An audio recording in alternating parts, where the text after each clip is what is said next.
kita gitu ya. Diperkenalkan, namaku Farhan yang hari ini akan bertindak selaku moderator pada malam hari ini. Oke, mungkin teman-teman juga bisa kenalan nih gitu ya di kolom komentar gitu ya, bisa tulis di kolom komentar asalnya dari mana dan kesibukannya sekarang apa kayak gitu.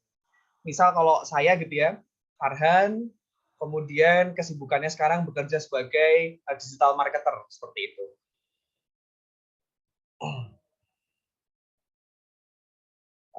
Oke, ya tidak apa-apa yang tidak bisa on cam, aman. Yuk kita kenalan terlebih dahulu, bisa tulis di kolom chat. Ya, terima kasih. Ada Mas Bagus, kesibukan sebagai guru TIK di SMA Negeri 2 Padalarang. Mantap. Tenaga pengajar ya, luar biasa. Kemudian ada Mas Syahrul Mardani di Bekasi, kerja di ITMC Korlantas Polri. Waduh, siap.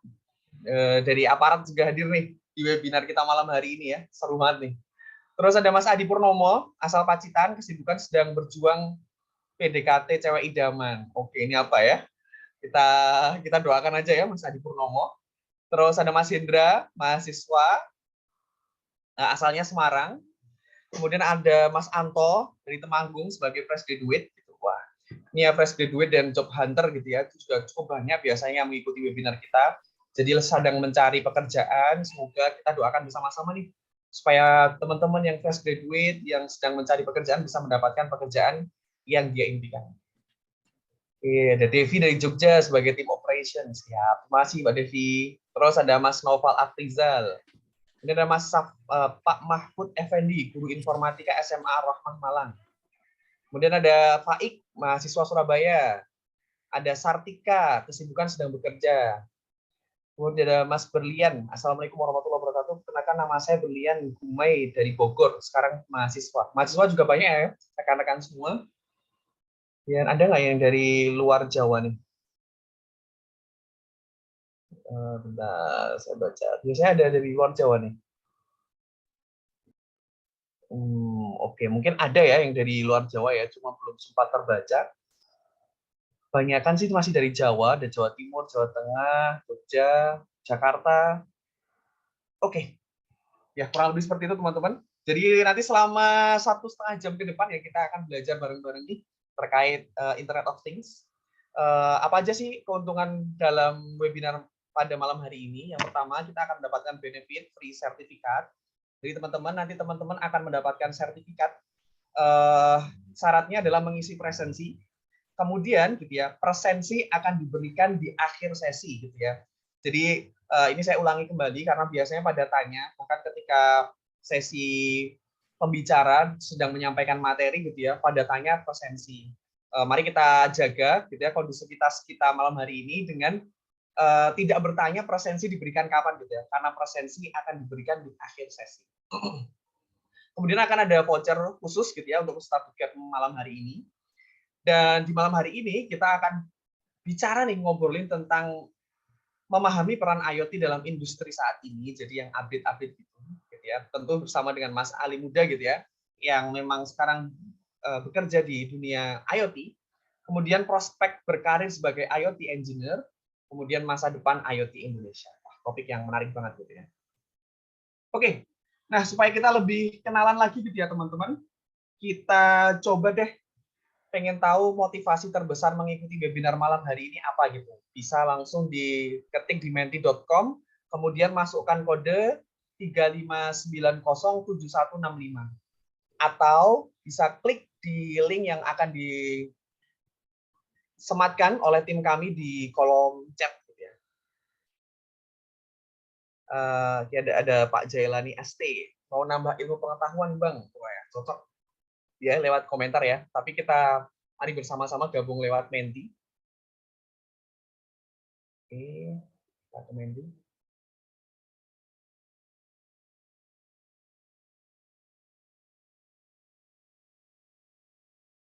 Siap. Jadi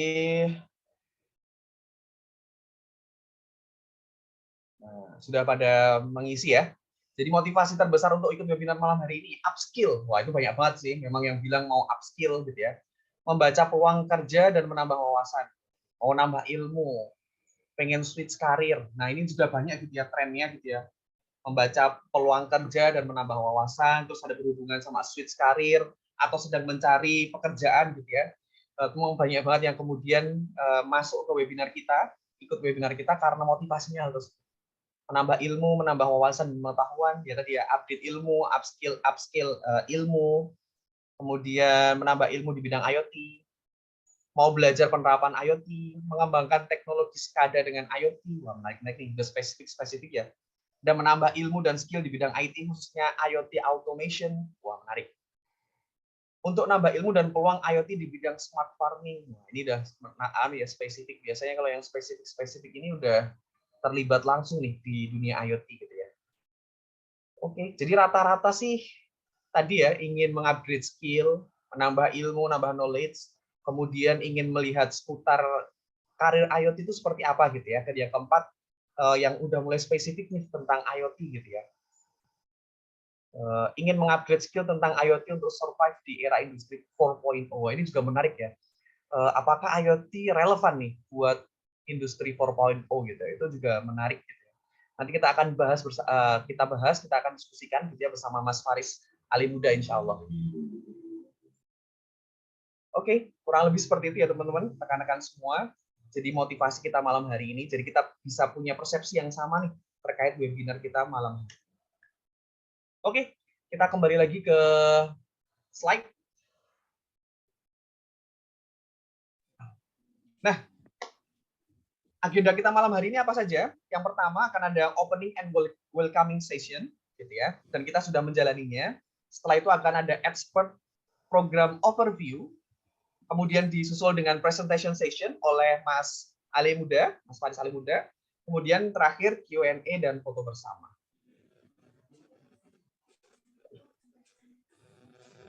Nah, selanjutnya apa sih expert.id? Siapa sih penyelenggara webinar malam hari ini gitu ya? Jadi expert.id adalah sebuah platform dari media edutech yang berfokus pada pelatihan dan mentoring bagi profesional perorangan maupun korporasi gitu ya.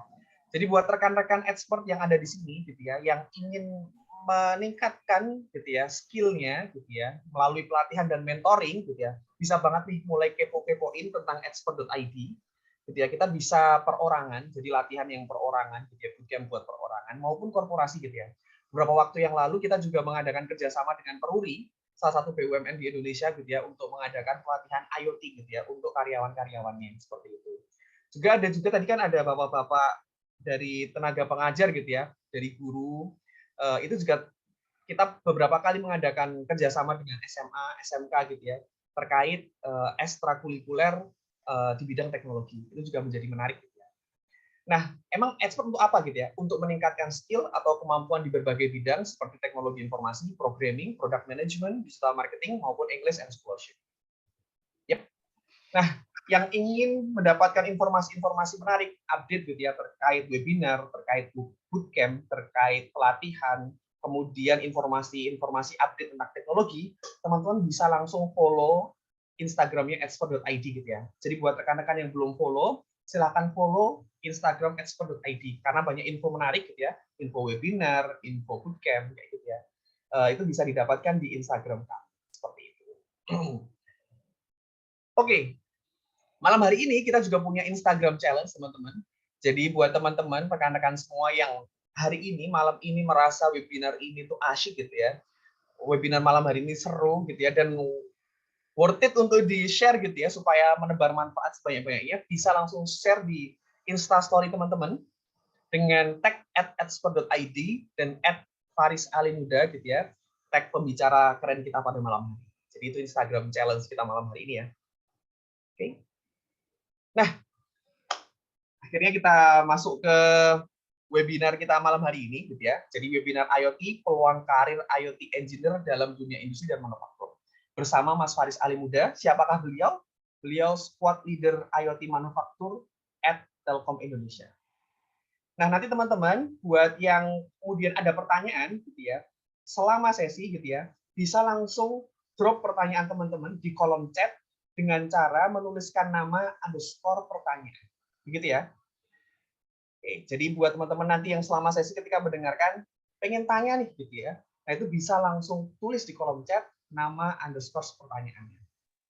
Oke, supaya tidak lama-lama lagi gitu ya, kita panggil mungkin Mas Ale. Halo Mas Ale. Halo Mas Farhan.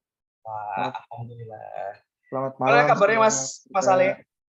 Alhamdulillah baik, Mas Farhan dan teman-teman semoga baik juga ya. Amin. Mas Ale, kalau boleh tahu sekarang lagi di mana nih Mas Ale? Di daerah mana gitu? Wah, saya lagi di rumah di Bandung. Oh, di Bandung. Oke ya, jadi ini Ya, sebetulnya kita dari banyak daerah gitu ya. Tapi mostly di Jawa ya, sih kayak gitu. Itu Mas Ale. Oke, Mas Ale iya. udah siap nih buat sharing-sharing terkait IoT malam hari ini, Mas Ale? Udah siap dong. Udah nggak sabar pengen sharing-sharing sama teman-teman dan sebetulnya saya juga pengen dapat banyak insight dari teman-teman semua. Jadi harapannya nanti selama webinar kita bisa aktif untuk saling tukar pikiran gitu, Mas Farhan. Siap, Mas Ale. Jadi itu himbauan juga nih dari Mas Ale. Ternyata Mas Ale juga pengen dapat insight gitu. Jadi kalau misalnya ada update-update gitu ya, bisa di-sharing juga di malam hari ini gitu ya, Mas Ale. Ya, betul. Oke, siap. Nah, tadi Mas Ale udah bilang kalau Mas Ale siap banget nih buat ngisi sharing-sharingnya gitu ya. Mungkin teman-teman aku juga pengen tahu nih kesiapan teman-teman gitu ya, semangat teman-teman buat ikut webinar malam hari ini berapa gitu ya. Dari 0 sampai 100 bisa ditulis di kolom chat atau pakai emoji juga boleh. Yuk, kita lihat gitu biar Mas Ali tahu nih. Wow, 101 Mas Ali. 1 juta Kak. Wah, itu ada juga Wih, kayak gitu. 100, 1000, 10.000, 90.000, wih, 1000%. Ya, itu bayar mantap. semua. Jadi udah pada semangat nih Mas Ali, kayak gitu ya. 97,5%. Wah, ini kayaknya memberikan ruang untuk improvement ya, yang 97,5%. Oke, karena Mas Alinya juga udah semangat banget nih, dan rekan-rekan ekspor juga sudah semangat, yuk kita bareng-bareng simak sharing-sharing dari Mas Ali. Mungkin kepada Mas Ali, waktu dan screen saya berikan. Baik, saya share skill-nya.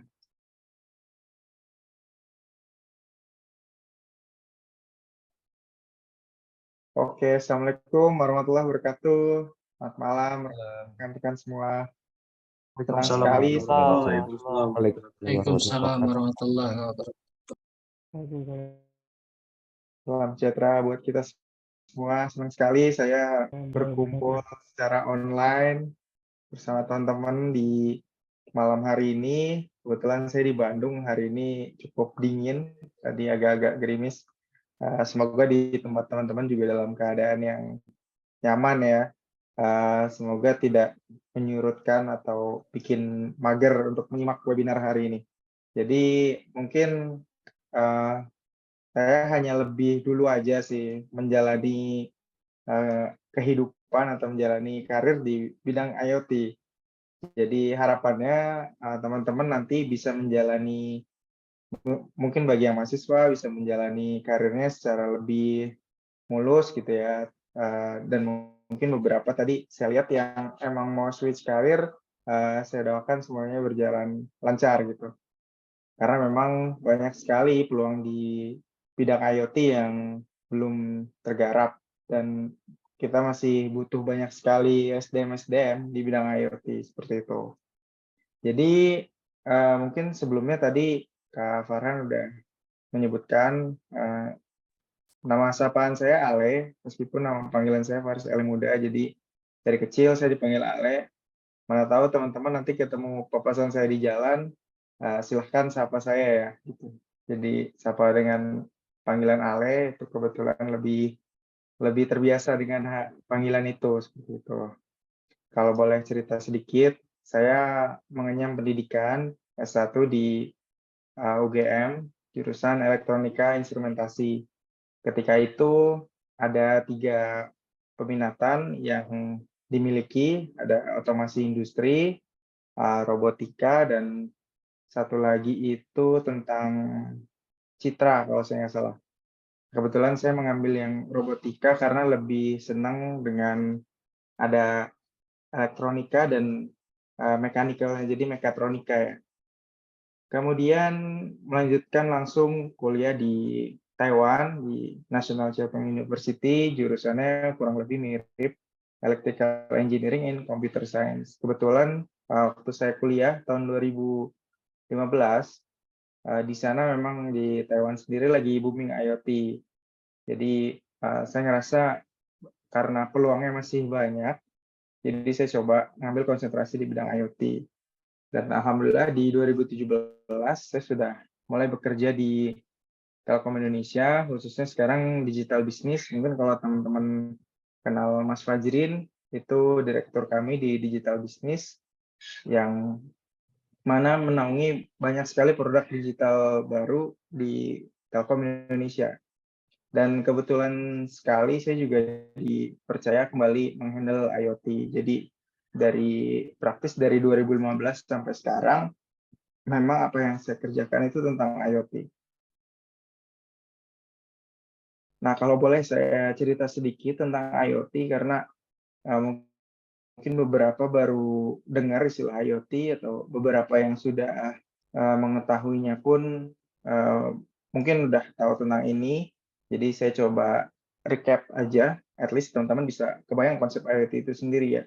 Jadi sesuai dengan namanya, IoT adalah secara harfiah itu susunan atas internet dan things.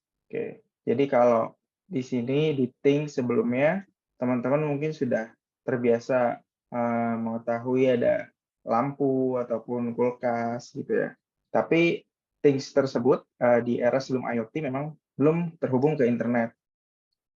Mulai dari zaman IoT dengan tren IoT mungkin saya kalau bisa ingat 2019 lah Indonesia udah mulai sangat hype dengan IoT. Jadi tidak lain tujuannya adalah selain sekedar menghubungkan perangkat ke internet, sebetulnya IoT itu tujuannya adalah memberikan value added kepada pelanggan.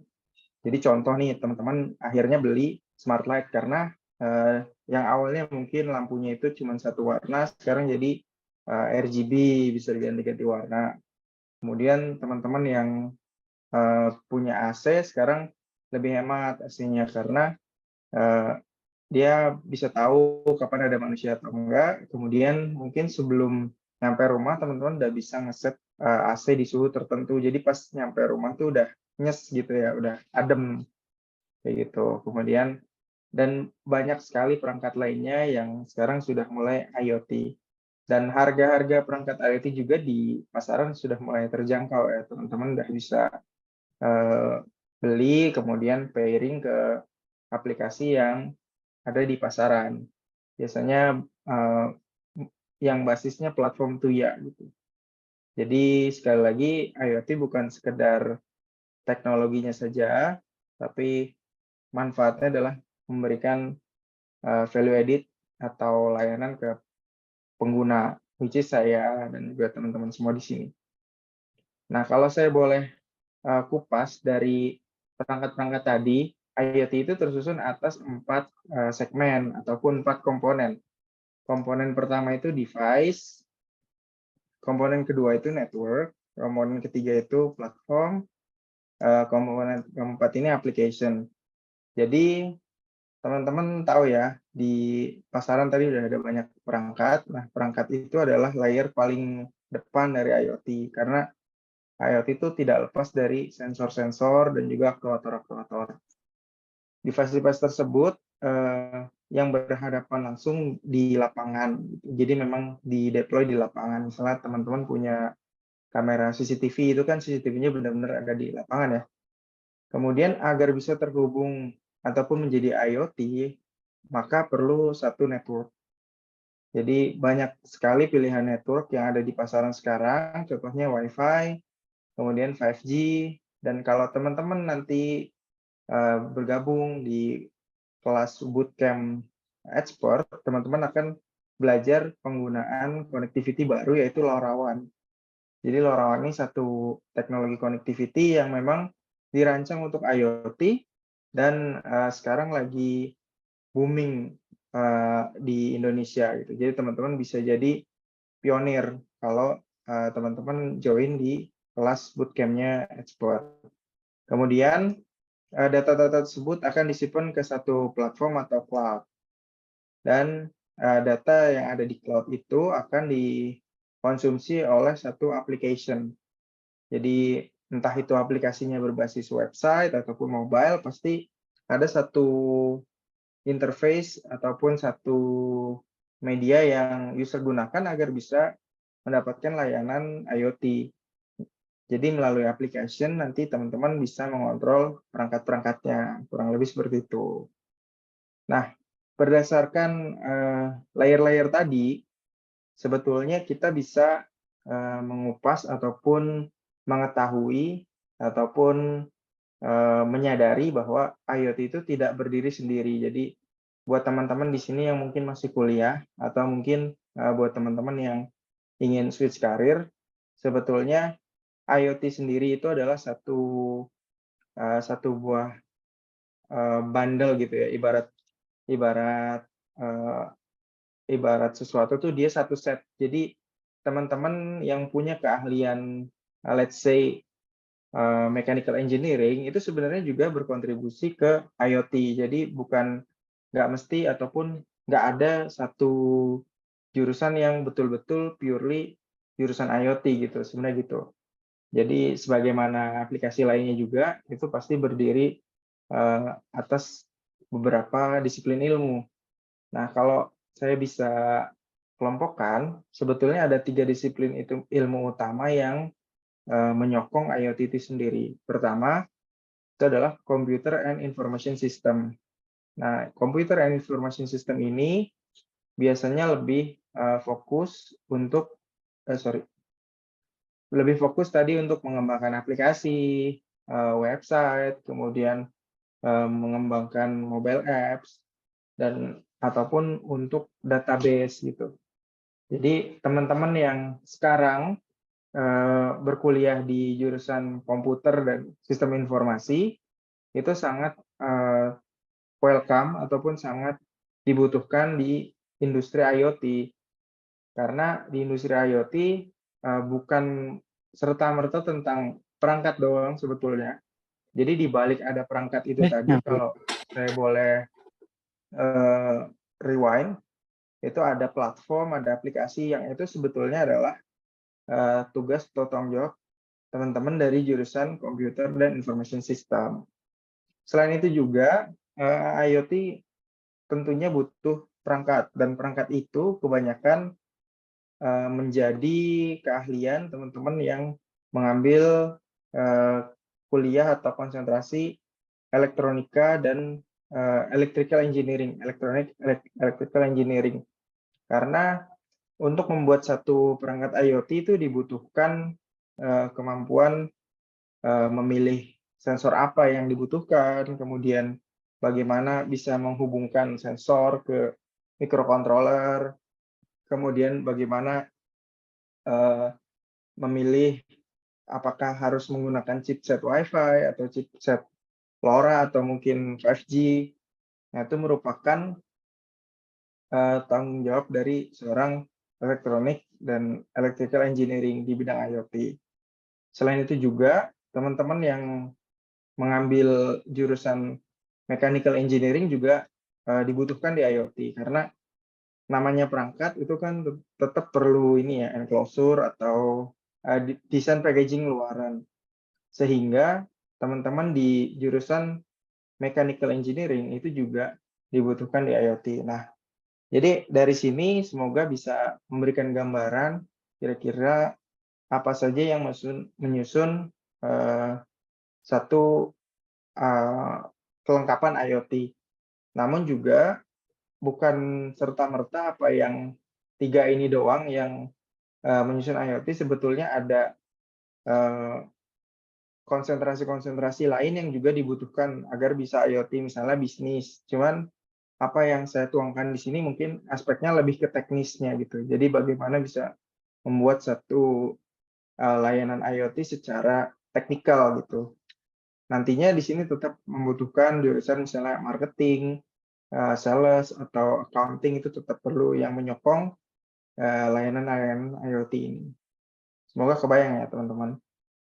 Dan kemudian kalau bisa kita mapping dari 4 layer IoT tadi, itu ada beberapa skill set atau job role yang dibutuhkan. Jadi buat teman-teman yang di sini, oh ya sambil bisa chat ya, nanti mungkin teman-teman tertariknya di komponen IoT di bagian mana nih?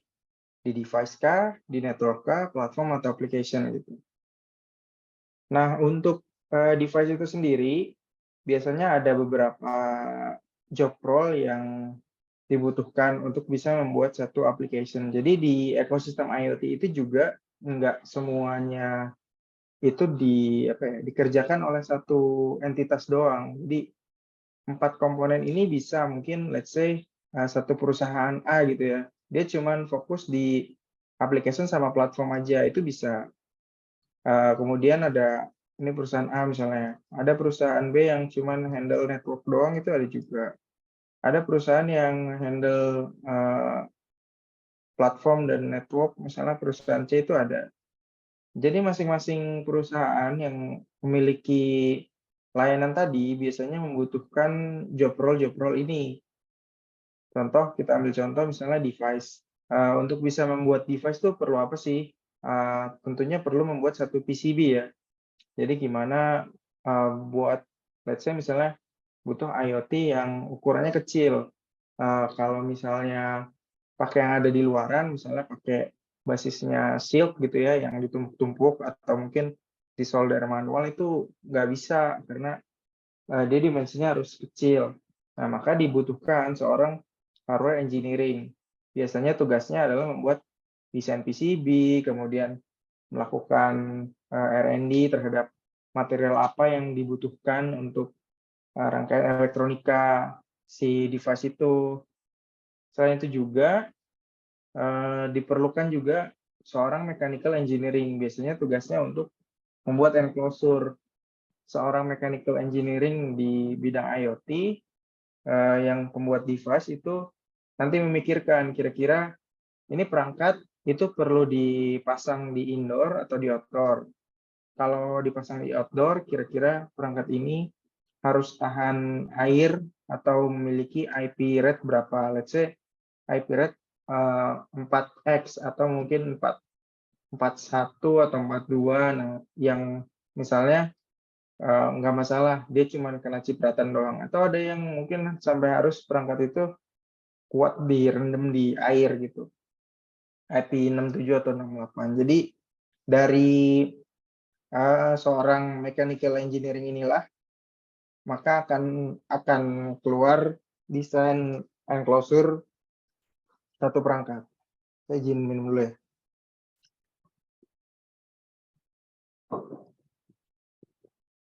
Selain itu juga agar perangkat itu bisa terhubung ke network, maka dibutuhkan satu expertise seorang embedded system. Seorang embedded system ini tugasnya adalah mengembangkan firmware. Jadi satu perangkat itu butuh satu program ya agar bisa berjalan atau mengakuisisi, let's say misalnya perangkat itu tersusun atas 2 sensor. Nah, maka agar bisa terakuisisi, seorang embedded system engineer dia akan membuat satu program untuk bisa mengakuisisi. Kemudian misalnya device-nya itu harus nggak selamanya online, dia hanya online di waktu-waktu tertentu. Maka fungsi seorang embedded system engineer memastikan mekanisme pengiriman datanya aman, kemudian bisa menampung data-data selama masa offline tersebut gitu. Jadi itu tugas seorang embedded system. Selain itu juga ada lagi seorang automation engineering. Nah, buat teman-teman yang memang spesifik di dunia industri ataupun manufaktur yang semua sistemnya itu berbasis ekosistem industrial, misalnya device-nya itu harus pakai PLC atau sensornya harus yang Modbus atau sensor 420, maka biasanya job role-nya ini automation engineering nih, kayak gitu. Kemudian untuk perusahaan-perusahaan yang fokus di bidang networking, membutuhkan job role seperti information technology. Jadi information technology ini biasanya mereka-mereka yang nyeting-nyeting router, merancang network topologi network satu gedung, atau mungkin topologi network untuk misalnya IoT di smart city, maka tugasnya merancang itu tadi gitu. Misalnya butuh router berapa, butuh switch berapa, butuh tarikan kabel berapa, itu job role information technology. Selain itu juga network kan nggak cuma wired ya. Network juga ada berbasis wireless, jadi basis radio. Biasanya teman-teman yang kuliah di bidang telecommunication engineering itu bertugas bikin kayak PCB antenanya gitu, gimana bisa mengoptimasi misalnya tata letak antena di mana biar device tadi itu bisa menerima, ditangkap sinyalnya secara maksimal. Dan misalnya sudah ada requirement nih, antenanya cuma boleh di dimensi 1x2 cm misalnya gitu. Nah, mereka dari konsentrasi telecommunication engineering lah yang mendesain, oh harusnya gini, tebalnya gini, materialnya gini gitu. Selain itu, agar data bisa tertampung, maka satu perusahaan platform itu biasanya membutuhkan keahlian sistem information dan juga front end dan back end developer. Jadi karena platform ini basisnya menyimpan data dari si device dan juga untuk user management, maka seorang sistem information atau jurusan SI itu biasanya yang merancang database-nya, kira-kira database-nya ini harus diretensi berapa lama, terus harus dipilih. Misalnya mereka ingin menentukan, oh ini harus rate berapa, kemudian skema tabelnya kayak gimana. Jadi nantinya si platform ini punya sistem yang reliable. Kemudian agar bisa berinteraksi dengan si platform, maka perusahaan platform juga membutuhkan seorang front end dan back end developer. Front end tentu saja berfungsi untuk melakukan pengembangan UI UX ataupun tampilan layanan platform. Kemudian back end developer itu yang menyediakan API atau fungsi-fungsi agar device tadi bisa terkonek ke platform dan menyimpan datanya di platform gitu. Kemudian mungkin salah satu yang terbanyak juga di industri sekarang itu adalah perusahaan yang mengembangkan aplikasinya gitu. Nah, untuk bisa berkecimpung di perusahaan pengembang aplikasi IoT, maka ada beberapa role yang sebetulnya tidak terbatas juga ya, kembali ya, ini tidak terbatas ke sini, cuma saya bisa bilang mostly lah, kebanyakan komposisi pekerjanya tuh ini gitu. Untuk application tuh UI UX designer atau master, kemudian front end dan back end developer. Ya mungkin saya jelasin sedikit bedanya UI UX sama front end. Jadi UI UX sebetulnya lebih merancang. Jadi lebih ke perancangan sistemnya, kira-kira experience usernya mau gimana. Front end developer itu lebih ke eksekusi. Jadi ibarat ini arsitek, front end developer tuh kayak kontraktor gitu. Kemudian itu untuk yang basis web. Untuk yang basisnya mobile, maka pengembang aplikasi membutuhkan seorang mobile developer. Ya semoga lebih jelas ya sekarang peta-peta konsentrasi yang dibutuhkan penyedia layanan IoT di masing-masing komponennya.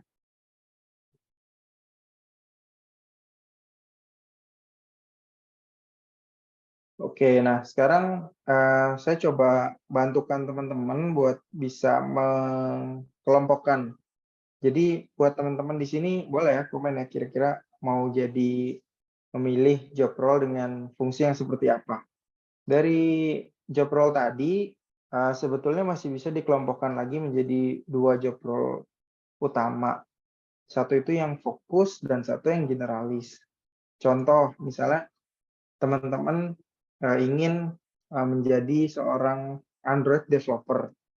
Nah, sebetulnya itu adalah satu job role yang sifatnya fokus. Karena apa? Ya, ketika teman-teman menghandle Android developer ya udah berarti emang skopnya kebanyakan di situ. Nggak mungkin mereka yang mengembangkan Android developer disuruh juga bikin database gitu. Jadi beberapa job role yang memiliki fokus job role adalah back-end developer tadi ya, firmware engineer, front-end developer, PCB designer, database administrator, automation engineer, radio engineer tadi untuk telecommunication engineer, product design packaging designer. Selain itu juga ada beberapa job role yang sifatnya generalis. Jadi kalau tadi dia lebih spesifik tertentu, nah generalis itu berarti dia keilmuannya lebih lebar, tapi mungkin tidak sedalam mereka-mereka yang fokus. Di IoT sendiri itu ada banyak job role seperti product development.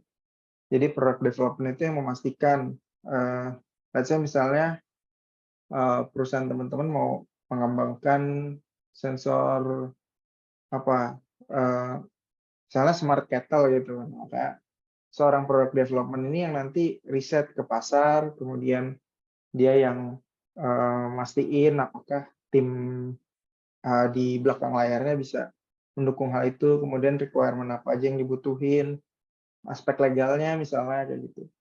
Nah, product development ini mereka kebanyakan bekerja lintas dari apa yang jadi lintas sektor. Jadi product developer tuh make sure, let's say berarti harus make sure sama PCB designer atau mungkin product packaging designer kayak gitu. Selain itu juga ada juga job role project delivery.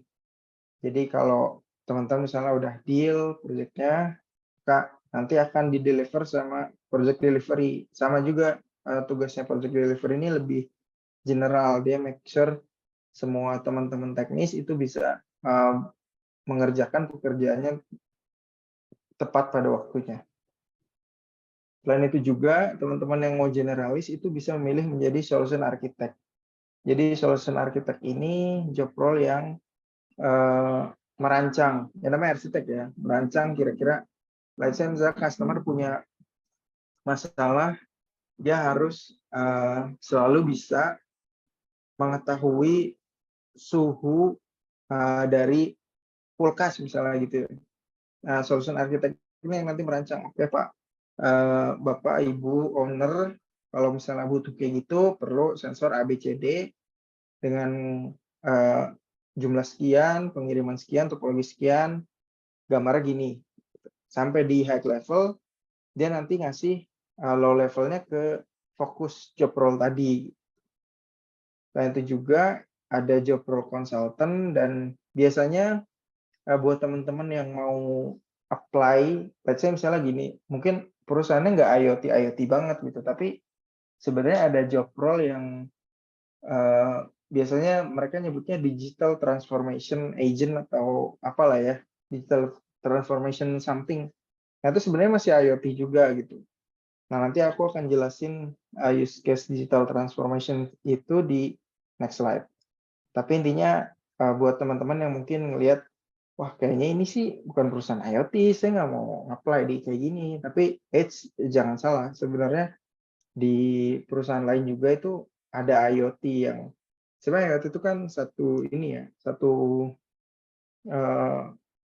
cara pandang ataupun gimana bisa menghubungkan tadi things ke satu internet ya, agar bisa dapetin value added gitu. Jadi nggak mesti banget perusahaannya bergerak di bidang IoT gitu. Kayak use case tadi ada temen yang nyebut di chat itu kan smart farming, itu pun IoT gitu. Nah, untuk teman-teman yang sudah, let's say misalnya memilih hierarki vertikalnya kurang lebih bisa jadi benchmark seperti ini, tapi mungkin ada beberapa company yang layering-nya mungkin lebih banyak atau mungkin lebih sedikit ya. Tapi kurang lebih biasanya kita akan mulai menjadi seorang associate terlebih dahulu, atau orang yang belong atau tiap pekerjaannya harus berkoordinasi sama seorang lead. Kemudian nanti teman-teman setelah jadi associate naik jadi junior, kemudian senior, baru menjadi lead, seorang lead. Jadi buat teman-teman yang sudah ada di fasenya, bisa inilah ya, mengukur kira-kira teman-teman tuh berharap ada di posisi mana. Pada dasarnya sebenarnya secara pekerjaan hampir sama, yang membedakan biasanya ekspektasi perusahaan terhadap keahlian kita gitu, dan bagaimana kecepatan penyelesaian masalah. Jadi teman-teman mungkin belum mungkin sebelumnya bukan IoT tapi masuk ke company IoT, tapi karena sebenarnya bisa menyelesaikan masalah, ya bisa aja jadi langsung seorang senior gitu. Nah, sekarang saya mau cerita penerapan IoT di bidang manufacturing atau pabrik. Jadi kita ambil satu use case namanya IT-OT convergence. Jadi sebenarnya bagaimana IoT itu adalah satu media untuk bisa menjembatani antara IT dan OT. Nah, kita bicara tentang IT-nya terlebih dahulu ya. Jadi IT sesuai kepanjangannya Information Technology. Di dalam IT ini biasanya ada kesisteman corporate system. Jadi buat teman-teman yang mungkin terbiasa sama let's say kayak ERP atau database perusahaan, kemudian di sini di IT ini biasanya ada dashboard, kemudian ada seluruh peripheral yang terkait dengan IT, misalnya network dan lain-lain, itu ada di sini. Sedangkan di OT-nya sendiri itu, atau misalnya di pabrik, itu sebenarnya yang real yang real ke produksinya gitu. Jadi operation technology. Jadi disebutnya operation technology. Semua hal yang mendukung bisa terciptanya produksi sesuatu itu ada di OT. Di OT ini nanti banyak sekali lapisannya, yaitu ada Industrial Automation and Control System. Mungkin teman-teman tahu kan ya, kalau di industri kan sebenarnya manufaktur itu relatively otomatis. Ya mungkin ada keterlibatan manusia tapi sedikit gitu, ketimbang mungkin industri yang padat karya. Jadi di OT ini terkait dengan bagaimana mesin itu bisa bekerja dengan baik, dan di OT ini kan sebenarnya ada beberapa ini juga ya, potensi terjadi masalah, misalnya ada kerusakan di mesin, kemudian ada misalnya suhu yang terlalu tinggi. Nah, jadi IoT di sini perannya adalah menjembatani antara IT dan OT. Mungkin selama ini saya ada, tapi saya coba kasih gambaran. Bayangin teman-teman owner pabrik, atau mungkin teman-teman itu punya ini tertentu ya, industri tertentu, pabrik tertentu. Jadi pasti agak sulit tuh. Let's say misalnya teman-teman mau nanya nih ke orang operator gitu. Hari ini udah produksi berapa? Misalnya 3.000. Ya, mereka kan biasanya nanti ngitung dari mesinnya juga kan, misalnya gitu. Sedangkan bos butuh data itu detik itu juga gitu. Bos butuh data itu, atau mungkin biasanya direkap dulu sampai 1 hari baru dikirim. Sedangkan hari itu harus ada saat di mana teman-teman pengen tahu di setengah hari gitu. Mungkin pencatatannya harusnya lebih presisi lagi. Nah, Oleh karena itu, IoT berfungsi untuk menjembatani bagaimana agar apa yang terjadi di operation itu bisa tercermin di sistem IT gitu. Nah, ini adalah salah satu contoh bagaimana IT dan OT bisa berjalan secara berkesinambungan. Jadi ini saya sebetulnya ngambil juga dari T-System ya. Jadi di paling ujung sini ada sensornya atau perangkatnya yang akan terhubung ke satu IT hub atau gateway. Nah, biasanya IT hub ini akan meneruskan datanya ke berbagai service yang ada di sini nih, yang ada di awan ini adalah satu platformnya ataupun aplikasinya. Aplikasinya di sini sih. Ini bisa dilihat ya, semua yang yang menjadi satu pintu agar customer atau user manusia bisa berinteraksi itu di situ pasti ada satu aplikasi. Kemudian platformnya di sini ada berbagai macam. Jadi ketika satu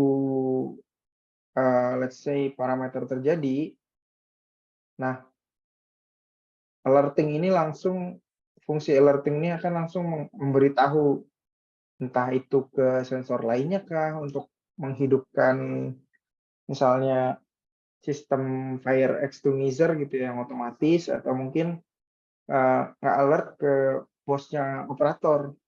Let's say dia mungkin tidak mengindahkan kaidah-kaidah kondisi mesin ideal gitu. Jadi ini salah satu contoh bagaimana arsitektur penerapan IT/OT di pabrik. Nah, biasanya gambaran ini keseluruhan itu dibuat sama seorang solution architect. Oke. Nah, kemudian in the end goals-nya adalah bagaimana kita bisa mengetahui keadaan real time dari pabrik. Bentar ya, saya coba. Ini sebenarnya ada animasinya. Saya coba refresh sebentar.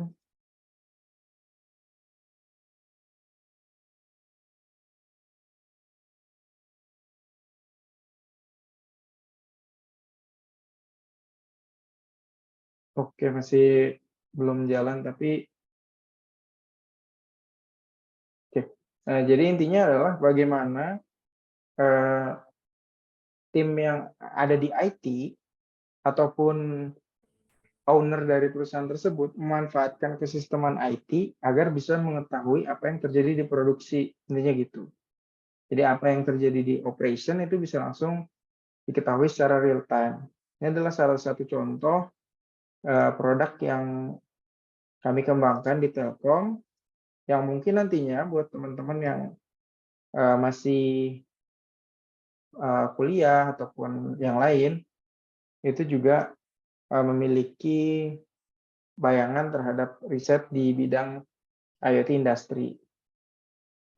Dan mungkin teman-teman yang sudah bekerja itu bisa juga membuat sistem yang serupa di tempat kerja teman-teman masing-masing. Oke, kalau tadi mungkin saya cerita sedikit ya. Sepertinya waktunya masih cukup.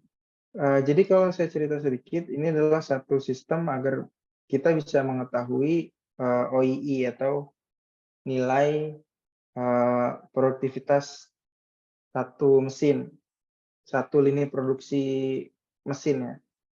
Jadi kita bisa langsung tahu availability mesin tersebut, performance, dan juga quality dari produk yang dihasilkan. Utamanya OII itu tentang kapasitas produksi, good product, sama reject product. Gitu. Nanti mungkin kita bisa bicara lebih banyak tentang ini di sesi terpisah. Dan ini adalah satu dashboard untuk melakukan recap terhadap penyebab-penyebab mesin down atau offline. Nah, biasanya akan direkap dan mendapatkan ini 6 penyebab utama nih. Kenapa mesin kita itu dalam keadaan offline. Dengan eliminir 2 ini, itu sangat-sangat bisa membuat sistem pabrik kita tuh efisien. Jadi mungkin skalanya ya mungkin kelihatannya kecil 5% ya. Tapi teman-teman bicaranya di sini let's say 1 miliar gitu. Satu hari misalnya menghasilkan produk 1 miliar dan bisa improve 5%. Itu berarti udah banyak kan. Dan ini terus dilakukan dengan istilah namanya continuous improvement. Setelah tadi data tersebut disimpan, jadi sebetulnya tahap-tahap tadi itu digital twins itu masih di taraf namanya digitalization. Jadi apa yang belum digital di OT itu didigitalkan. Sebetulnya goals dari industri 4.0 itu tidak hanya tentang bagaimana bisa memvisualisasikan atau melihat itu secara real time, tapi bagaimana bisa melakukan analisa terhadap apa yang dimiliki. Jadi pertama mengetahui dulu nih, oh ini keadaannya lagi suhunya kritikal gitu ya. Nah ketika suhu kritikal itu harus ngapain? Misalnya hidupin tadi fire extinguisher dan kawan-kawan, sehingga nantinya kalau teman-teman misalnya tadi urban farming atau smart farming, jadi bisa langsung tahu, oh pupuknya segini loh, biar produksinya lebih maksimal gitu. Ininya harus segini loh, biar bisa ini outputnya maksimal. Tuh. Sehingga sebetulnya IoT itu hanya satu enabler agar kita tuh bisa masuk ke era big data dan juga AI.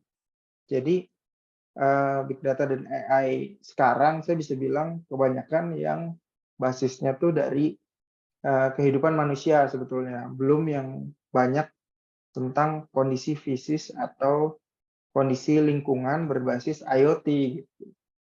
Misalnya sekarang trennya masih gimana tahu pola belanja kota A, B, C gitu. Tapi belum tahu tuh, oh pas jam segini suhunya segini atau mungkin paparan ini segini, sehingga orang-orang tuh harusnya kita kasih awareness tentang misalnya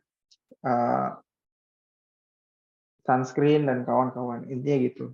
Jadi IoT menjadi satu pintu agar kita bisa masuk ke big data dan juga AI.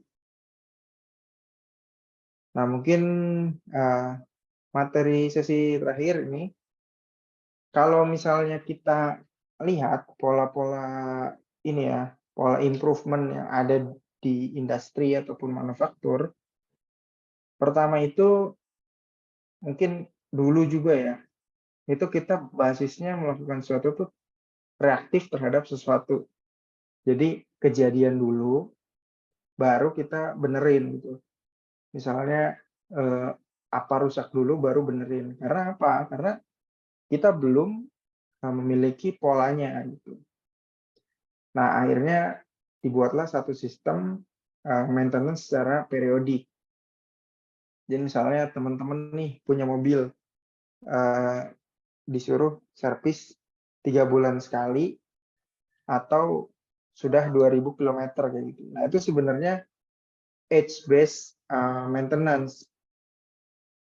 Nantinya di era sekarang itu arahnya adalah ke predictive maintenance. Jadi jangan sampai gini, oke,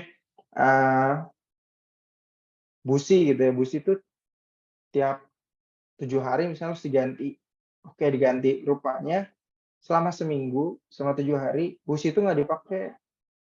Tapi tetap dilakukan penggantian, kan sayang ya. Sebenarnya berarti kan dengan mengganti busi di waktu yang tepat itu udah satu efisiensi terhadap cost yang kita miliki.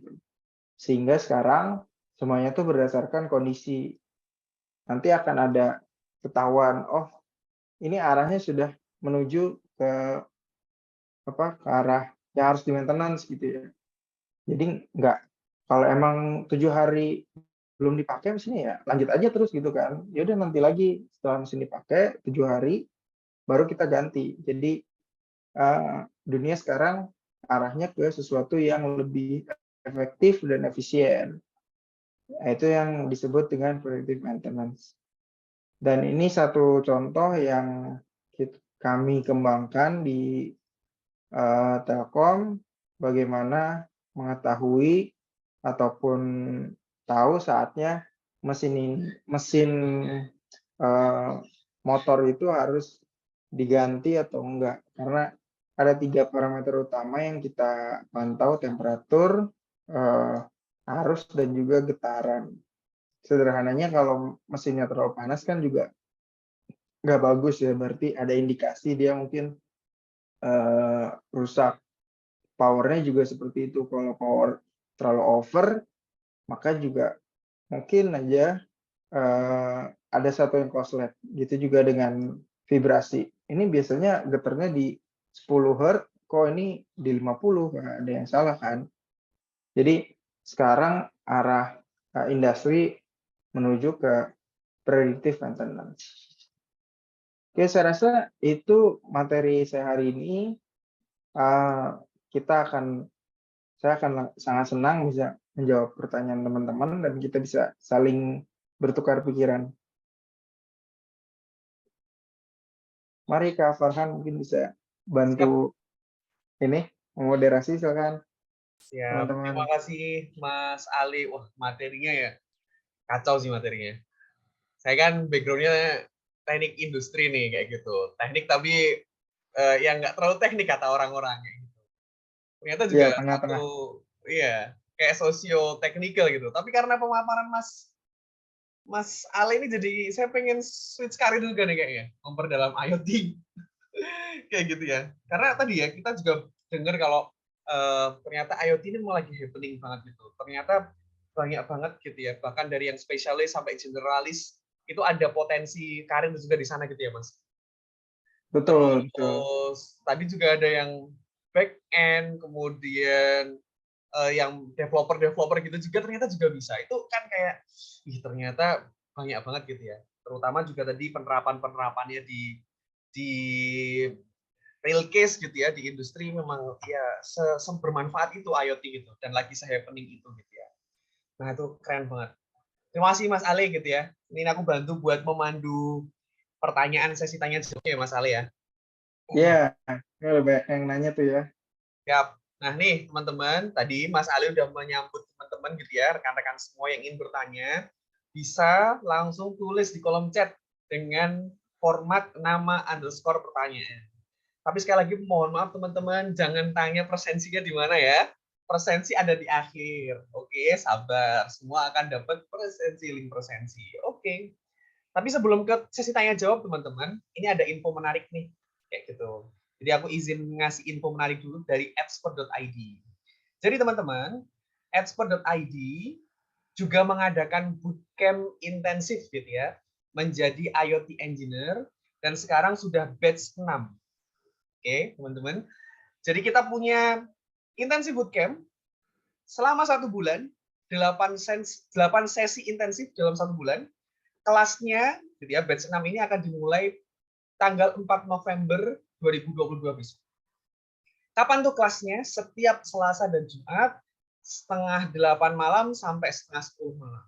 Kayak gitu. Emang fasilitas yang didapat apa aja nih teman-teman? Yang pertama, sertifikat resmi dari expert by Widya Edu. Kemudian materi dan recording kelas yang dapat diakses kapanpun ya gitu. Jadi buat teman-teman gitu ya yang ikut bootcamp ini akan mendapatkan materi dan recording kelasnya gitu ya. Juga webinar malam hari ini ya, juga jangan tanya-tanya lagi nih teman-teman. Dapat materi dan dapat recordingnya nanti. Gitu. Jadi teman-teman bisa lihat lagi nih kalau misalnya webinarnya ini menarik gitu ya, bisa dilihat terus karena ada recordingnya. Terus dari yang lain gitu ya bootcampnya, teman-teman dapat grup mentoring dan networking ya gitu.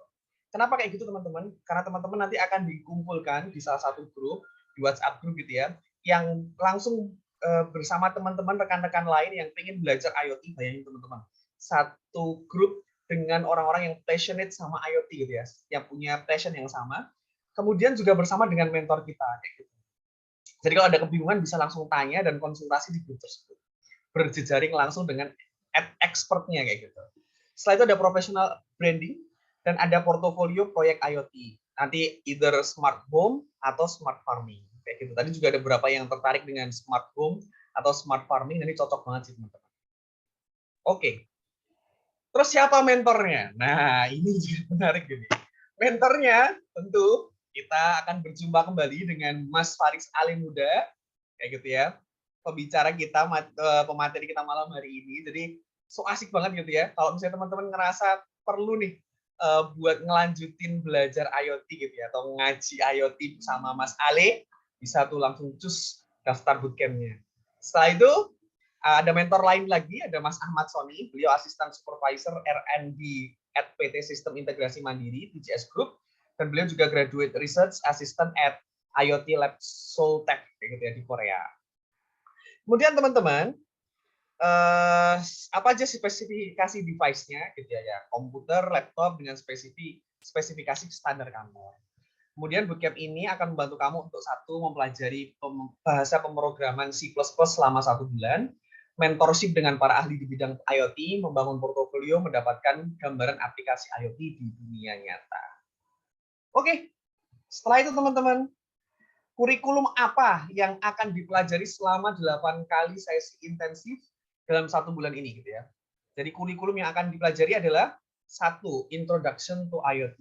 So kita akan mulai dari basic banget nih teman-teman. Mulai dari dasar banget. Kemudian C++ fundamental, kemudian C++ OOP, kemudian Introduction to Arduino IDE. Ini juga lagi happening banget nih kayak gitu. Kemarin Mas Sony juga bicara tentang ini nih, Arduino IDE. Terus working with ESP32, kemudian IoT protocol, HTTP dan MQTT, ya, kalau nggak salah gitu ya bacanya, nggak tahu juga. Setelah itu IoT platformnya menggunakan Antares. Tadi kalau teman-teman menyadari gitu ya, banyak kata Antares juga di slide-nya Mas Ale gitu ya, karena IoT platform Antares ini official dari Telkom, betul ya Mas Ale ya? Oke. Kemudian ada Introduction to LoRa dan LoRaWAN. Nah, tadi Mas Ale juga sempat menyinggung nih tentang LoRa dan LoRaWAN. Katanya Mas Ale, LoRa dan LoRaWAN ini lagi booming banget nih di IoT ya gitu. Jadi buat teman-teman yang belajar LoRa dan LoRaWAN gitu ya, bisa jadi nih kesempatan untuk menjadi pionir gitu ya, menjadi yang awal-awal banget nih belajar LoRa dan LoRaWAN melalui bootcamp expert ini. Kemudian ada Introduction to NB IoT, dan nanti di akhir ada project development smart home atau smart farming. Jadi gitu ya teman-teman, selama 8 sesi kita akan belajar kurang lebih kurikulum yang akan kita dapat sekompleks dan sepadat itu. Keren banget ya. Oke, ini biasanya pertanyaan yang sering ditanyain gitu ya. Pemula bisa ikut atau enggak? Bisa. Belajarnya dari materi-materi dasar enggak, Kak? Iya. Kayak gitu. Kemudian kelas full online via Zoom ya, secara live dengan mentor dari awal sampai akhir. Kemudian kelas malam hari sehingga tidak mengganggu kerja gitu ya, yang mulai setengah 8 sampai jam setengah 10. Terus akan belajar bahasa pemrograman C++ selama 1 bulan. 8 kali pertemuan setiap Selasa dan Jumat mulai 4 November. Ada grup belajar bersama dengan mentor tadi sudah disampaikan.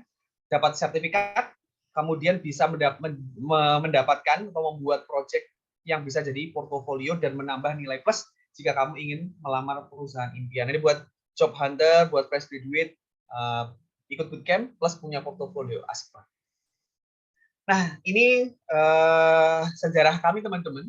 Jadi Expert pernah mengadakan bootcamp IoT dengan Peruri bulan Mei dan Juni untuk 125 karyawannya.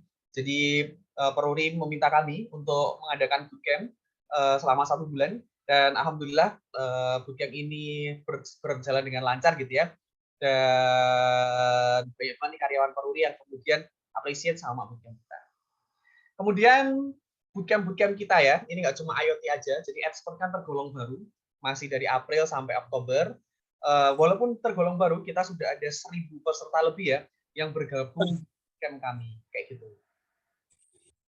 Nah, ini testimoni dari peserta bootcamp IoT. Saya bacakan sedikit ya, dari Mas Nizar Palevi Maadi, peserta bootcamp IoT batch 1. Terima kasih kakak-kakak penyelenggara dan pelatih, walau saya kadang ikut, kadang nggak bisa ikut, tapi terima kasih karena materinya penting banget dan boleh dibagikan ke saya melalui rekaman dan slide. Jadi case-nya Mas Nizar ini memang kadang-kadang nggak bisa ikut gitu ya, tapi tetap tertolong karena ada rekaman dan slide-nya. Sehingga bisa dipelajari sewaktu-waktu ketika saya membutuhkan.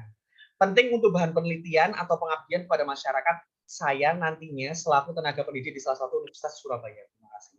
Jadi kayaknya Mas Nizar ini, beliau tuh dosen gitu ya di salah satu universitas, terus kasih testimoni bahwa bootcamp kita ini bisa nih bantu buat yang penelitian tadi yang mau skripsi ya. Bahkan ini dosen aja mau belajar gitu. Kemudian bisa juga buat pengabdian kepada masyarakat. Mantap. Terus kemudian ada Mas Ipung Eko Suharjo. Mas Ipung nih alumni kita yang keren nih teman-teman. Kenapa? Karena nggak cuma ikut satu bootcamp.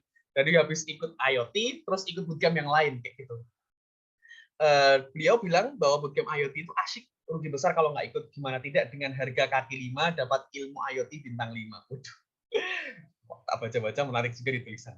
Kayak gitu ya. Jadi harganya kaki 5, emang harganya berapa nanti kita spill di akhir ya. Tapi ilmu IoT-nya bintang 5. Di sini kita dapat ilmu, bisa chatting, bisa diskusi dengan teman yang lain yang tadinya tidak dikenal, bisa diskusi langsung dengan tutornya, mentornya, salah satunya Mas Ali. Kemudian yang penting dapat ilmu baru bagi yang belum kayak saya, dan saling berbagi buat yang ingin mendalami IoT lebih mendalam. Pokoknya keren abis deh. Terima kasih tim expert. Oke. Terus ini apa ya? Oh, ini ada video. Kita dengar dulu ya. Perkenalkan, nama saya Nadia.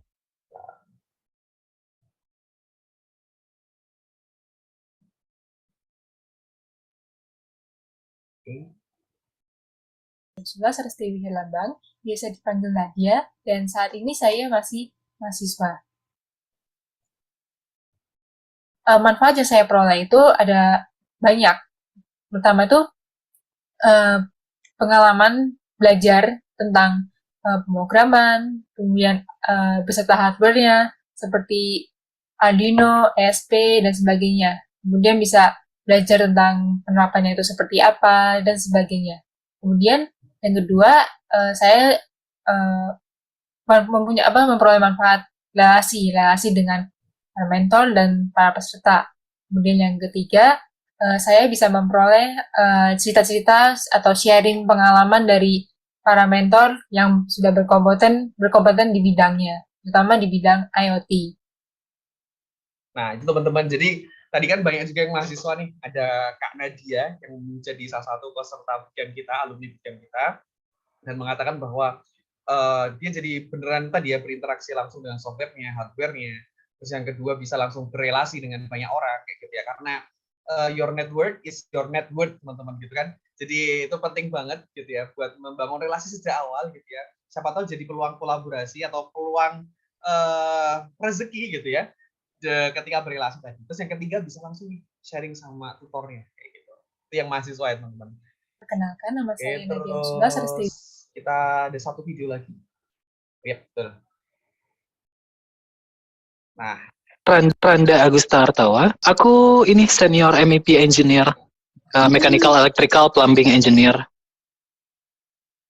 Jadi untuk kelas expert ini recommended banget untuk orang-orang yang ingin ikutan kelasnya, karena baik dari pematerinya, baik dari konten-kontennya itu sangat-sangat baik gitu, dan recommended untuk pemula-pemula yang ingin banget belajar di expert ini. Terkait juga latihan-latihannya, materinya juga banyak soal hand-on, kemudian latihan, kemudian praktikum juga di situ, dan semuanya dikasih tahu cara-caranya oleh pematerinya.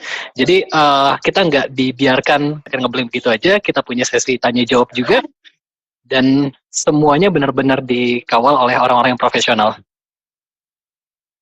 Oke, kayak gitu ya teman-teman. Jadi ini salah satu alumni kita juga, praktisi, profesional, dan kerjanya di Telkom juga. Kebetulan Mas Randa Agus Artawa, MEP, senior MEP engineer gitu ya di Telkom. Bilang bahwa ya ketika belajar di sana ya tadi banyak banget pengalaman yang didapat, ilmu-ilmunya dibimbing pelan-pelan gitu ya. Kemudian ada hands-on-nya juga gitu ya. Mungkin ada latihan-latihannya, ada tugas-tugas yang hands-on gitu ya. Jadi bisa mengasah kemampuan kita ketika mengikuti bootcamp kayak gitu. Oke, teman-teman, emang harganya berapa sih gitu ya? Mungkin pada bertanya, 8 sesi intensif, kurikulumnya selengkap ini berapa sih harganya? Teman-teman, harganya hanya 499.000 aja. Kayak gitu ya. Sudah dapat intensif bootcamp menjadi IoT engineer 8 sesi intensif dalam 1 bulan. Kayak gitu ya. Terus dapat materinya lengkap banget dan langsung bisa berjejaring dengan mentornya dan bisa belajar dari ahlinya gitu ya, expert di bidangnya. Kayak gitu. Waktu sampai Mas Ale ngasih reaction tuh teman-teman. Tapi teman-teman, walaupun udah harganya udah miring banget nih, spesial buat teman-teman webinar malam hari ini. Oke ya, spesial peserta webinar malam hari ini akan ada diskon 100.000 gitu ya.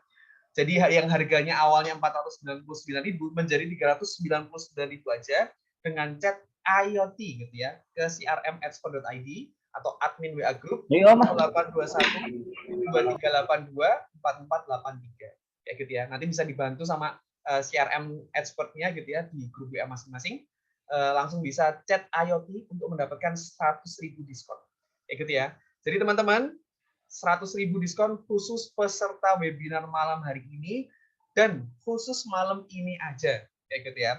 Jadi 499.000 dapat diskon 100.000, jadi 399.000 dapat 8 kali sesi intensif bootcamp IoT bersama expert. Oke teman-teman, kita ke pertanyaannya sekarang. Udah siap nih Mas Ali menjawab pertanyaannya? Ya, pertanyaannya banyak banget nih. Kak Farhan aja yang milihin kali ya. Oke. Aku coba bantu scroll ke atas ya, Mas. Ya, kita random aja kali ya.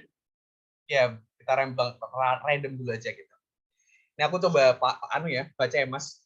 Dari Mas Angga, izin bertanya, untuk predictive maintenance, apakah kita harus menekankan pada limit dari device itu sendiri? Apakah akan berpengaruh pula pada kinerja device? Pertanyaan pertama kok udah spesifik banget ya. Sorry Mas, saya gagal memilih. Nggak apa-apa. Silakan, Mas Ali. Ya, tentu kan setiap kita punya perangkat ya, apapun. Mungkin sesimpel handphone kita sendiri itu kan ada limitnya sesuai spek pabrikan. Nah, maka kita membuat satu model predictive maintenance juga berdasarkan itu. Tapi memang namanya perangkat ya, ada umurnya gitu. Maka nanti seiring berjalannya waktu, teman-teman juga bisa menemukan polanya nih. Misalnya secara spek nih, misalnya suhu yang bisa ditolerir misalnya 70 derajat gitu ya. Nah, rupanya sekarang di suhu 70 tuh udah nggak kayak dulu gitu, output-nya nggak sebagus dulu lah. Nah, maka kita bisa lakukan adjustment. Oke, berarti sekarang suhu yang bisa ditolerirnya turun gitu. Nah, sebenarnya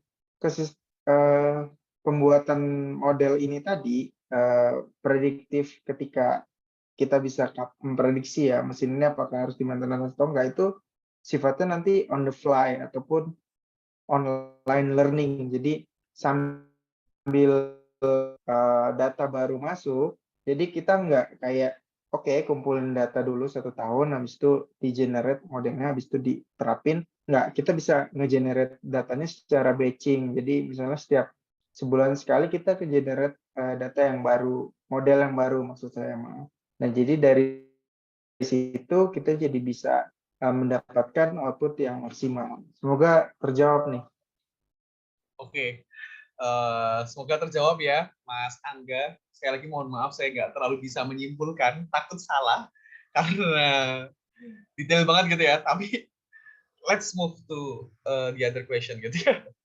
Oke, jadi dari Mas Eko Winarno nih, untuk display grafik itu bawaan dari IoT apa kita buat sendiri seperti Grafana gitu? Ini mungkin terkait sama display yang tadi ya Mas, atau gimana?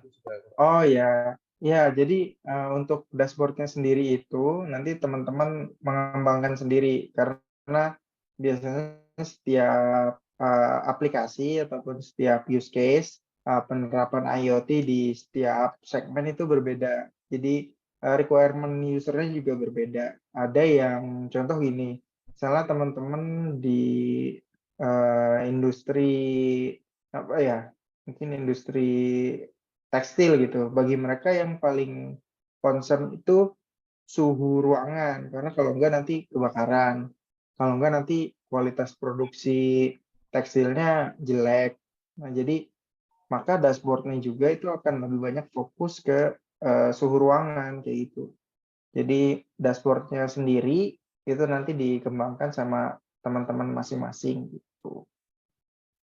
Oke, jadi poinnya adalah dashboardnya dibuat sendiri ya berarti Mas, menyesuaikan dengan Ya, kebutuhan dan industrinya mungkin ya Mas gitu ya.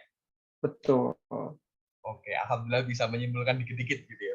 Udah berasa IoT engineer ya aku nih. Oke, lanjut pertanyaan berikutnya. Oh ya, sekali lagi mohon maaf ya, disclaimer dulu teman-teman.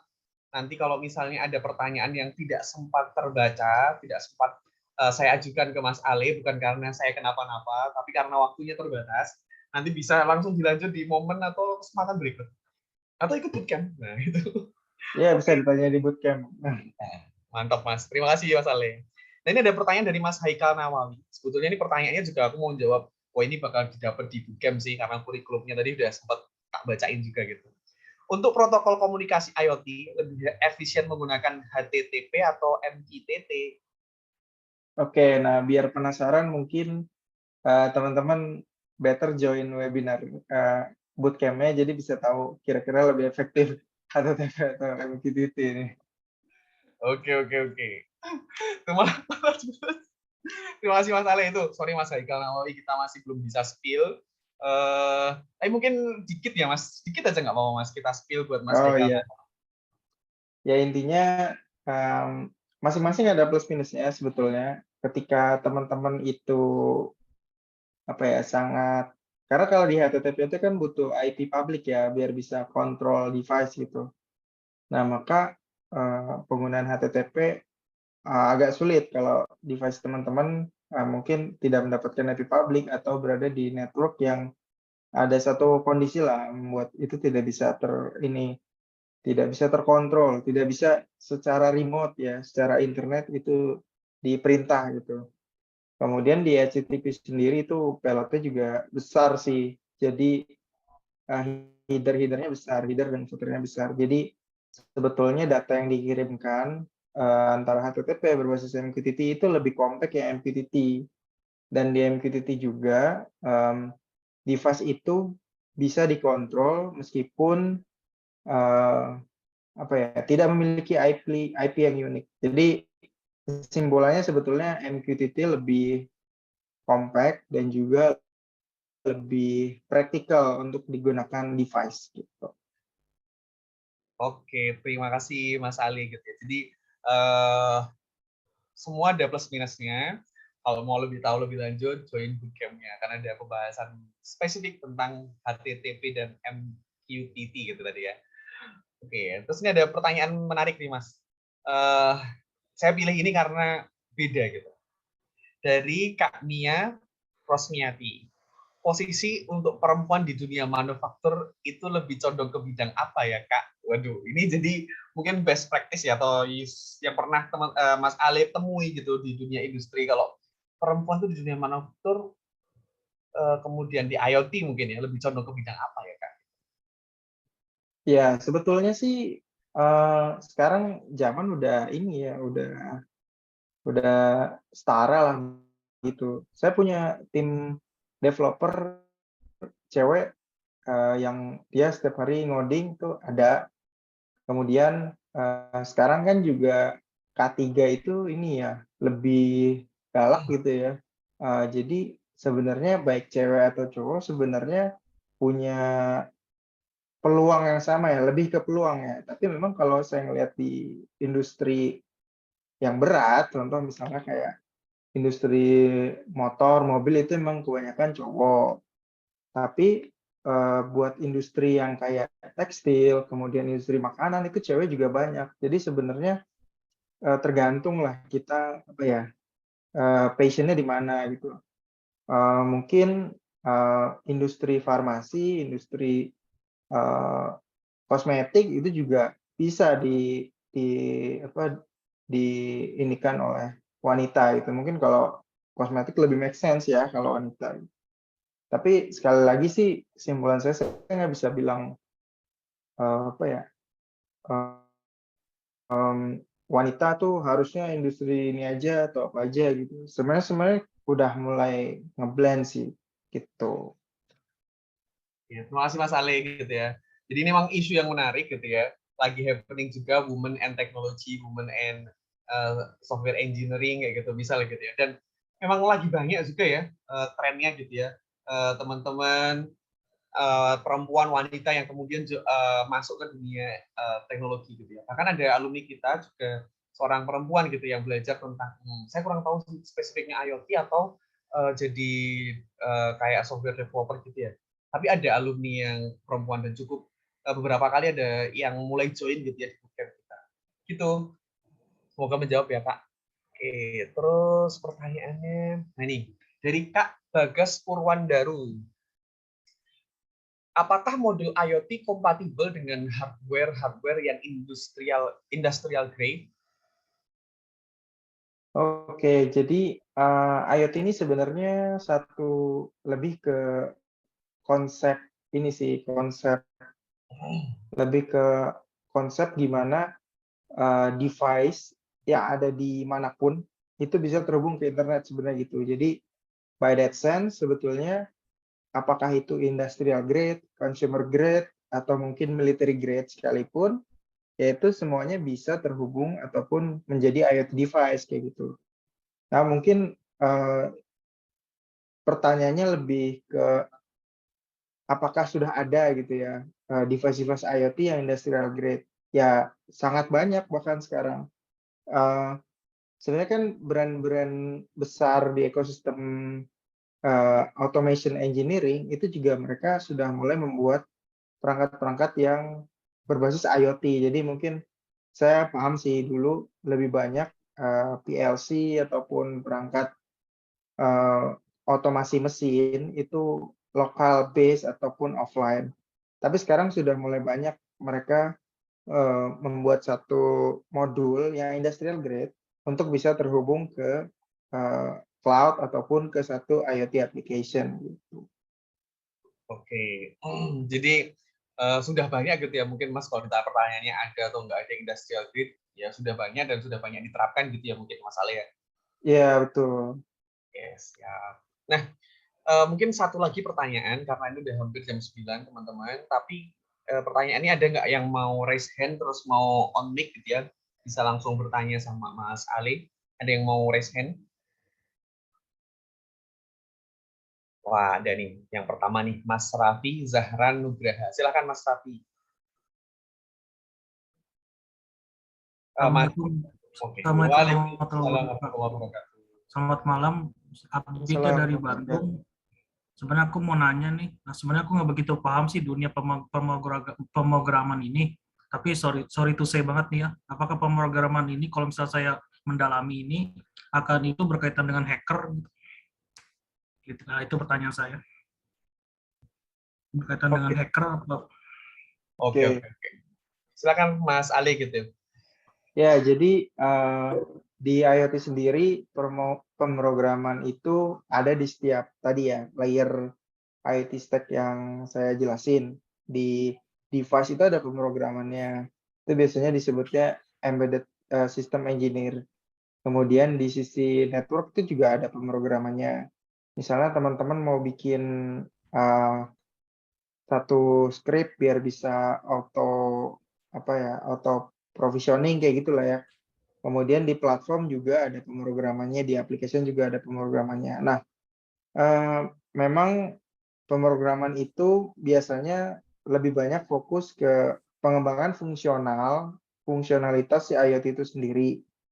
Nah, biasanya orang-orang yang sudah memahami fungsional secara mendalam itu karena ibaratnya paham betul ya seluruh kesisteman di IoT, sebenarnya di apapun lah, di IoT. Nah, maka dia ya bisa aja gitu jadi seorang hacker atau mungkin ada white hat hacker, ada black hat hacker gitu ya. Nah, jadi bisa-bisa aja. Tapi pendekatannya lebih ke ya pasti pemrograman itu dibutuhkan sih di setiap aspek komponen IoT tadi, Mas. Nah, mungkin kalau konteksnya ke bagaimana mengamankan security IoT, sebetulnya security di IoT sudah diatur oleh standar internasional, yaitu 1M2M, yang itu sudah adalah kaidahnya bagaimana kita menenkripsi data, kemudian mengamankan jalur komunikasi dan lain-lain. Semoga menjawab pertanyaannya Mas Raffi Zahran. Soalnya pertama kali saya itu pemrograman tuh hacker loh Mas, yang saya bayangkan itu ada di kepala saya ini, otak saya gitu. Ya, Gitu. Yap. Maaf banget nih. Nggak apa. Jadi memang ada tadi ya, bahkan pemrograman ada yang white hat hacker sama black hat hacker gitu ya Mas ya. Jadi memang ada yang hacker tapi tujuannya bagus, ngeretas sebuah security, kemudian penetrasi ke sebuah sistem gitu ya, terus ngasih tahu kalau misalnya sistemmu tuh rapuh gitu, segera diperbaiki, itu juga bisa gitu. Jadi hacker nggak selalu buruk gitu, mungkin gitu ya Mas, masalahnya ya. ya, contoh kayak nuklir lah, ada yang bikin jadi bom, ada yang bikin jadi pembangkit listrik. Tergantung kita memanfaatkan ilmu kita lah ya. Ya, terima kasih Mas Ali.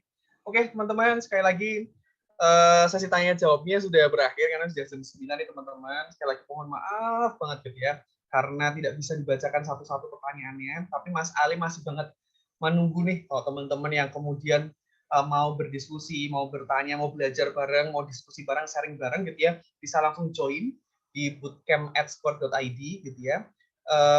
Kurikulumnya kompak banget teman-teman, dan khusus peserta webinar malam ini, dan khusus malam ini aja gitu ya, teman-teman bisa dapat diskon 100.000 dengan chat IoT ke crm@square.id atau admin WA group di nomor tersebut, dan sudah dibantu di grup WA masing-masing. Masih ditunggu gitu ya Mas Ali ya, buat belajar bareng ya. Ya, betul Kak. Oke. Nanti kita ketemu juga di bootcamp ya teman-teman. Siap. Tuh udah ditunggu sama Mas Ali. Terus mungkin Mas Ali, sebelum kita nanti ke foto bersama, jadi jangan pada live dulu, kita foto bersama dulu. Mas Ali ada nggak closing statement nih buat kita yang mau belajar IoT Mas? Jadi bisa kasih closing statement. Oke. Jadi buat teman-teman apapun background-nya, IoT itu adalah sesuatu yang sangat bisa dipelajari, sesuatu yang akan semakin hype ke depannya karena perkembangan industri 4.0 dan mungkin nanti ada 5.0 gitu ya. Bahkan Pak Presiden Jokowi juga state kita harus menjadi bangsa yang industri 4.0. Jadi saya sangat senang bisa ketemu teman-teman di webinar ini dan semoga kita bisa kolaborasi terus dan bisa ada di ekosistem IoT ini membantu agar sebetulnya goals-nya adalah gimana ekosistem IoT ini atau pasar IoT ini dikerjakan oleh orang-orang Indonesia sendiri gitu. Jangan sampai solusinya solusi impor gitu. Sedangkan teman-teman di sini kan juga kompeten, capable gitu. Jadi saya dengan senang hati bisa sharing ilmu, jadi kita semua bisa mensolusikan masalah-masalah yang ada di Indonesia ini dengan IoT. Gitu Kak Farhan. Siap, terima kasih Mas Ali. Keren banget ya menurutku ya. Jadi Internet of Things masih bakal happening terus, hype terus, sampai beberapa waktu ke depan teman-teman, apalagi industri 4.0, kemudian industri 5.0 gitu ya, dan udah ada stimulus juga dari pemerintah gitu ya, dari Pak Jokowi juga sangat genjot gitu ya untuk pertumbuhan industri kita gitu. Dan tadi ada statement yang menarik banget dari Mas Ali, jangan sampai nih anak-anak bangsa yang punya kemampuan sebetulnya hebat-hebat gitu ya, bahkan lebih dari orang-orang di luar sana gitu ya, perlu impor gitu ya, ide-ide, gagasan-gagasan, ilmu-ilmu IoT gitu ya, padahal kita bisa handle itu sendiri gitu ya Mas Ali. Betul Kak. Oke, cool, terima kasih Mas Ali. Mungkin sebelum kita ke foto session ya teman-teman, aku pengen lihat nih reaction atau reaksi ya, bisa gitu ya, lewat kolom chat gitu ya, untuk webinar malam hari ini. Atau boleh juga bilang makasih atau apa buat Mas Ali yang udah membersamai kita nih di sharing-sharing malam hari ini, bisa dengan reaction, bisa dengan nulis kesan di kolom chat. Mas Jailani, makasih Mas, hatur nuhun. Pembahasannya sangat menarik. Oke, terus ada yang emoji love reaction, terima kasih. Next Mas Ali, hatur nuhun. Makasih Mas Ali buat ilmunya, terima kasih Mas Ali. Gitu ya. Wah. Banyak banget yang terima kasih. Sekali lagi sudah tervalidasi gitu ya Mas. Kalau misalnya ilmunya malam hari ini itu wagyu gitu ya. A5 banget gitu. Jadi keren banget materinya, pada bilang terima kasih. Jadi tentu ditunggu teman-teman, kita bisa berkolaborasi di momen-momen berikutnya. Oke, saatnya sekarang foto bersama gitu ya. Kita on cam dulu. Kita abadikan momen bersama dengan Mas Ale webinar malam hari ini. Nanti screenshot-nya juga akan kami publish di media sosial kami @sport.id buat yang follow, yuk follow biar kita bisa mencari foto kita gitu ya di webinar malam hari. Oke, nanti akan dibantu oleh rekan kami, Mbak Devi. Halo Mbak Devi, sudah siap? Ready, Mas. Siap. Oke, terima kasih yang sudah berkenan buat on cam, Mas Faik Rizky Al-Fatih misalnya, Mas Alif Pambudi, terus Pak Muhammad Syahriandi, Pak Hieronymus. Oke, kita mulai dari page pertama gitu. Siap Mbak Devi? Kita pose 1, 2, 3.